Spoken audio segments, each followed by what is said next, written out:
যদি বাংলাদেশের সেরা জেলেদের দেখতে চান তাহলে আজকে দেখতে হবে এই ভিডিওটি। আমার যেখানে যারা দেখতে পাচ্ছেন তারাই বাংলাদেশের সেরা জেলে। আমি যদি একটু রোটেট করে আপনাদেরকে দেখাই তাহলে আমি এক্স্যাক্টলি বর্তমান যে জায়গাটিতে দাঁড়িয়ে আছি, আশা করি আমাকে দেখতে পাচ্ছেন। আমার পিছনে দাঁড়িয়ে থাকা জেলেরাই বাংলাদেশের সেরা জেলে, যাদের মাছ ধরার টেকনিক হার মানাবে যে কাউকে। বাংলাদেশে এখন পর্যন্ত এমন কোনো জেলে নেই যারা তাদেরকে বিট করতে পারে। আশা করি দেখতে পাচ্ছেন বর্তমান এখানকার সম্পূর্ণ জায়গাটা এবং উপস্থাপন করতে পারছেন যে এখানে কি হতে যাচ্ছে। কথা না বাড়িয়ে আমরা চলে যাচ্ছি সোজা তাদের দিকে, যেখানে তারা মাছ ধরছে। দেখতে পাচ্ছেন বর্তমান পুকুরের অবস্থা। পুকুরে পানি খুব একটা নেই। চারদিকটা যদি একটু দেখাই আপনাদেরকে, কত সুন্দর একটা পুকুর। পুকুরটাতে যখন একদম পানি ভরা ছিল তখন দেখতে একদম দুর্দান্ত লাগতো। বর্তমান যেহেতু পানি নেই, অতএব তাদের কাজটা অনেকটাই সহজ হয়ে গিয়েছে। আমি তাই একটু চলে যাচ্ছি তাদের ঠিক কাছাকাছি, যেন আপনাদের সাথে দেখাতে এবং ইন্টারাক্ট করতে সুবিধা হয়। খুব কাছে আমরা চলে যাচ্ছি হেঁটে হেঁটে। চারপাশের জায়গাটার সৌন্দর্যটা হার মানাবে বাংলাদেশের সব কিছুকেই। বাংলাদেশের প্রত্যন্ত অঞ্চলগুলোতে, বিশেষ করে উত্তরাঞ্চলের এই গ্রামীণ জায়গাগুলোতে এত সুন্দর দৃশ্য আপনারা দেখতে পারবেন যেটা আপনারা ভাবতেও পারছেন না। একদম দুর্দান্ত লাগছে না? দেখুন জাস্ট তাদের মাছ ধরার টেকনিক দেখার জন্য ছোটো ছোটো বাচ্চারা চলে এসেছে এখানে। সম্পূর্ণ গ্রামবাসী আনাচে কানাচে বিভিন্ন জায়গায় ছড়িয়ে আছে। রাস্তার উপর থেকে অনেকে দেখছে, কিন্তু এখানে ঝোপঝাড় জঙ্গলগুলোর কারণে আপনারা হয়তো ঠিকভাবে অবজার্ভ করতে পারছেন না। এই ধরনের জায়গাগুলোতে মাছ ধরা দেখতে আমার প্রত্যেকবারই অনেক ভালো লাগে। বরাবরের মতোই আমি এই বিষয়টাকে উপভোগ করি।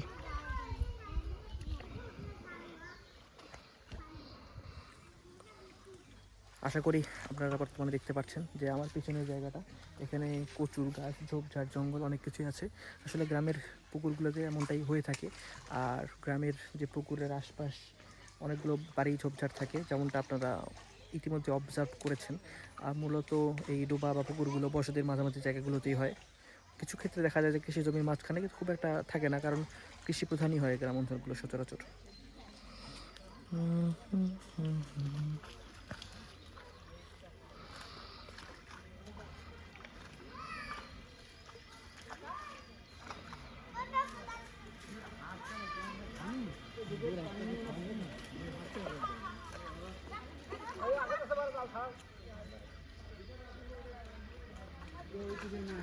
বাচ্চারা খুব সুন্দরভাবে বিষয়টাকে উপভোগ করছে। দেখছেন কত আনন্দে উচ্ছ্বাসিত তারা।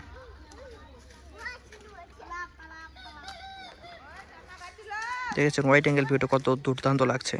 চারপাশে বাড়িগুলো আর তার মাঝে এই সুন্দর একটা মনোরম পরিবেশ।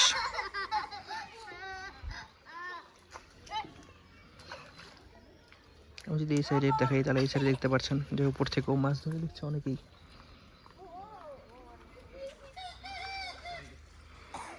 একদম দুর্দান্ত।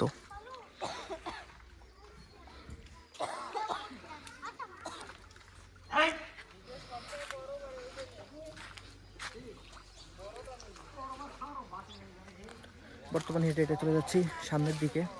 এই জায়গাটাতে আমার বরাবরই ভালো লাগে, যেমনটাই আপনাদেরকে বলছি। হেঁটে হেঁটে এই সুন্দর জায়গাটা অবজার্ভ করার মতো সৌন্দর্য অন্য কোথাও নেই। আমার আশেপাশে অনেক ধরনের জিনিসপত্র হয়তো আপনারা দেখতে পাচ্ছেন। যদি একটু আমি ক্যামেরা উপরে করে দেখাই তাহলে আশা করে দেখতে পাচ্ছেন বর্তমানে যে জায়গাটা, এখানে পানি আছে। উপরে যে নালা, এই নালার পানিগুলো মূলত, তাই এই জায়গাটা আমাদেরকে সেফলি যেতে হবে। আমরা সুন্দরভাবে জায়গাটাকে অবজার্ভ করার পরে জায়গাটা অতিক্রম করে চলে গেলাম। আশেপাশে অনেক ধরনের বাসাবাড়ি থাকার কারণে এবং তাদের পানি অন্যান্য জায়গায় না দেওয়ার কারণে এইখানে পানি নিয়ে আসতে হয়। এদের কোনো যেহেতু বিকল্প নেই, তাই তেমনটা এরা করে। আর এতে তাদেরও একটা উপকার হচ্ছে, কিন্তু ক্ষতিটা হচ্ছে আমাদের, কারণ এতে মাছের পর্যাপ্ত ক্ষতি হয়।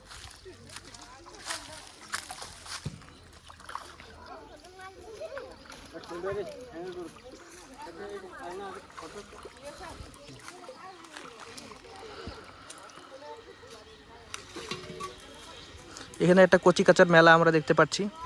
বাচ্চারা এই মাছ ধরার মুহূর্তটাকে অবজার্ভ করার জন্য এখানে এসেছে। তারা সবসময় এনজয় করে এই ধরনের মুহূর্তগুলো। আর রাস্তার উপরে আমরা যদি দেখি তাহলে ওখানেও অনেক মানুষ দেখা যাচ্ছে। এই দেখতে পাচ্ছেন উপর থেকে বিষয়টা অবজার্ভ করছে অনেকেই। রাস্তা দিয়ে মানুষ যেতে যেতে দেখছে।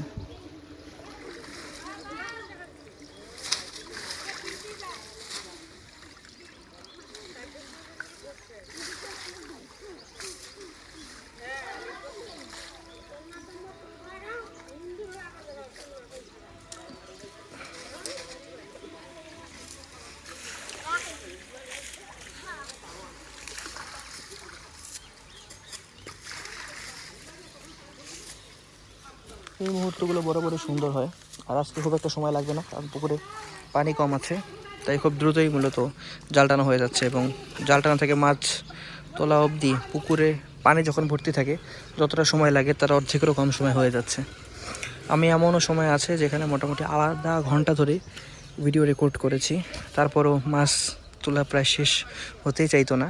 সেই জায়গায় আজকে এখনও 10 মিনিট হয়নি, পুকুরে জাল টানা প্রায় শেষের মতোই, কিছুক্ষণের মধ্যেই হয়তো শেষ হয়ে যাচ্ছে।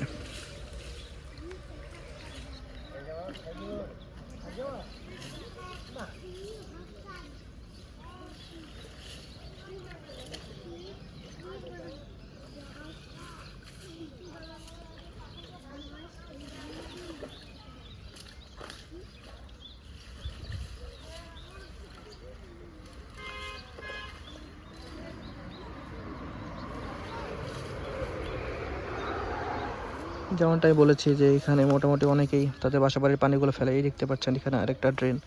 এখানে কিছু বলার নেই আসলে, কারণ অনেকটা বাধ্য হয়ে তারা এমনটা করে। কিন্তু এতে মাছের ব্যাপক পরিমাণ ক্ষতি হয়। যারা ফার্মিং করেন তারা অবশ্যই জানেন যে এই পানিগুলো কতটা ডেঞ্জারাস, কারণ এগুলোতে প্রচুর পরিমাণে ক্ষার থাকে। আর ক্ষার মাছের জন্য কিন্তু ভালো না। অ্যাসিড যেমন মাছের জন্য ভালো না, ঠিক তেমন ক্ষার মাছের জন্য ভালো না। পর্যাপ্ত বা পরিমিত অবস্থায় সেটা ঠিক আছে, কিন্তু এখানে পরিমিত থেকে অনেকটা বেশি হয়ে যায়, কারণ বাসাবাড়ির এই জিনিসগুলোতে আসলে কন্ট্রোলড থাকে না অনেক কিছু।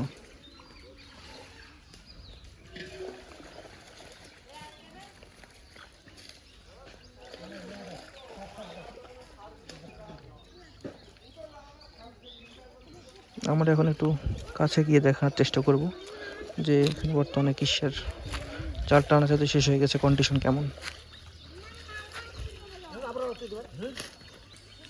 এখন এখান থেকে ময়লাগুলো আলাদা করা হচ্ছে, কারণ মাছ যেন সুবিধা মতো সাইড করে যায়।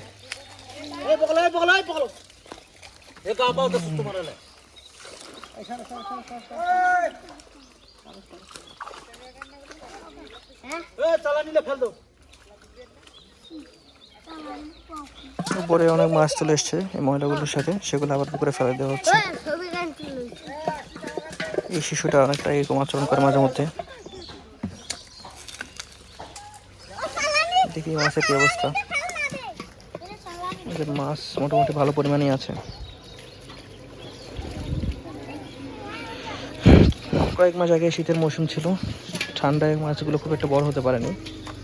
যেহেতু এখন আবার গ্রীষ্মকাল ব্যাক করছে আমাদের মাঝখানে, হয়তো এখন মাছ বাড়বে বা মাছ বাড়ার সময় হয়ে গিয়েছে।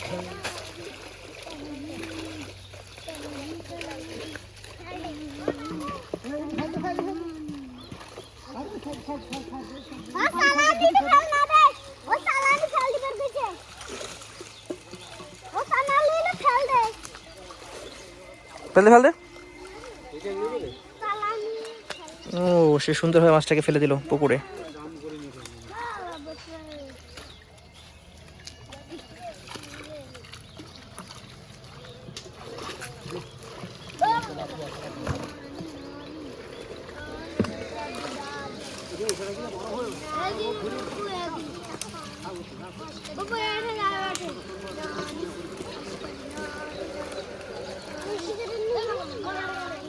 মাছগুলোকে আমাদের একটু ক্লোজলি দেখানো উচিত। এই যে বর্তমান মাছ, সিলভার কার্প মাছ দেখা যাচ্ছে, আর কিছু কিছু দেশি মাছও মাঝে মধ্যে দেখছি।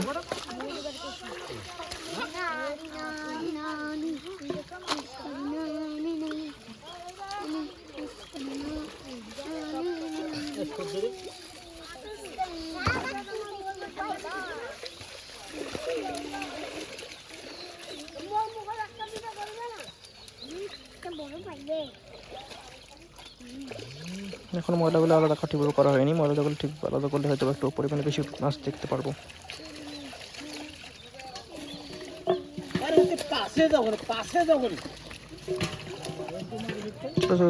মাছের পাশাপাশি মাঝে মাঝে একটা বড় সাইজের মাছ দেখা যাচ্ছে, মোটামুটি আধা কেজি বা 1 কেজি ওজনের মাছ।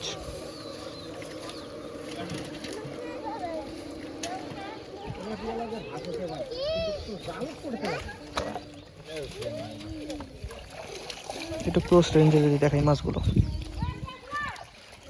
একাকার হয়ে গেছে তেলাপিয়া দিয়া।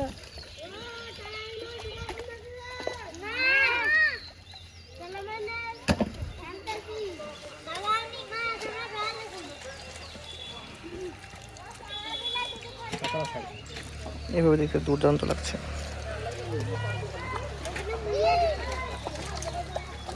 আলোর ঝলকানিটা একদম ফুটে উঠছে।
ওই যাবুরালা সবাই দেখতে খেতে নাকি হ্যাঁ হেভি চালা দেখে না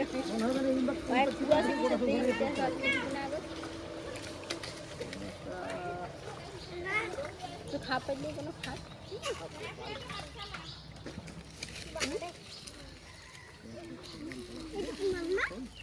চিংড়ি মাছটা আর কেন ওর মতন ওই চালাকো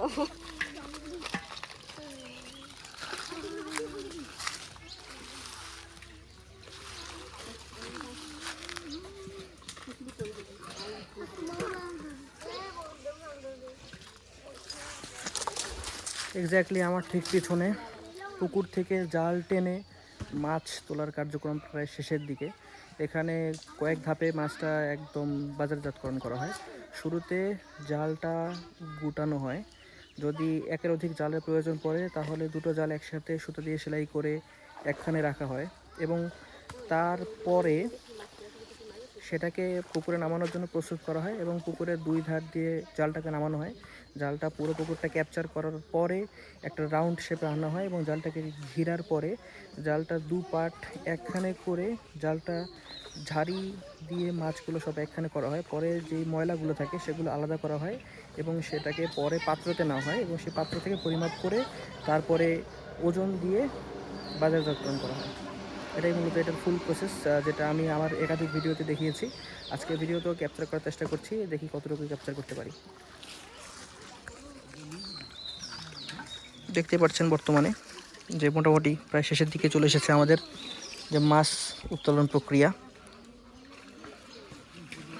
অনেকেই আছেন যারা আমার ভিডিওগুলো দেখেন, তারা কীভাবে পুকুর থেকে মাছ সংগ্রহ করে সেটা দেখতে চান। সেই জায়গা থেকে আজকের সামনে তুলে ধরেছি বাংলাদেশের সেরা জেলেদের মাছ উত্তোলনের একটি প্রক্রিয়া। অনেক খোঁজার পরে তাদেরকে আমি পেয়েছি যে তারা কোথায় মাছ উত্তোলন করে এবং অনেক কষ্ট হয়েছে এটা খোঁজার জন্য। দিন শেষে পেয়ে গিয়েছি যে কীভাবে মূলত তারা মাছ সংগ্রহ করে এবং পুকুর থেকে মাছ তারা নিয়ে যায় বাজারজাতকরণের উদ্দেশ্যে। আশা করি সেটা আপনারা দেখতে পাচ্ছেন, উপভোগ করতে পারছেন তাদের মাছ ধরার কৌশল বা টেকনিকগুলো। আজকের কথাবার্তায় অনেক ভুল ত্রুটি বা জড়তা হয়ে যাচ্ছে, অনেক দিন ধরে ভিডিও রেকর্ডিং করছি না, তাই মূলত এই সমস্যাটা হচ্ছে। আসলে রেগুলারিটি মেনটেন করা উচিত, তাহলে এই ধরনের সমস্যাগুলো দেখা দেয় প্রায় প্রায়।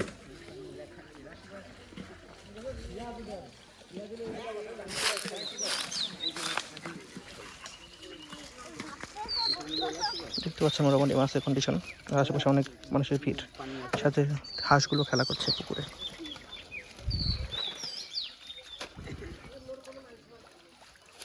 বা তোমরা যদি 12-15 কেজি মাছ যদি নেন তাহলে ওইটা তোমার দাম আমাকে খাওয়া করবে।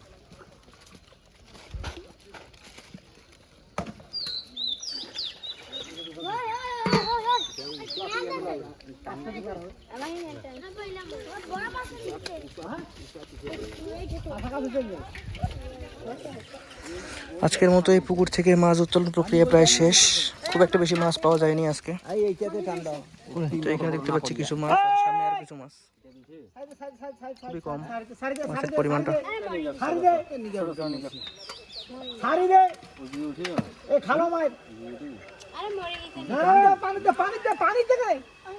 দেখ কি করবো, এইটা মেকআপ হবে না, পানি দে 4-5 কেজি, 5 কেজি হবে না, 4.5 কেজি।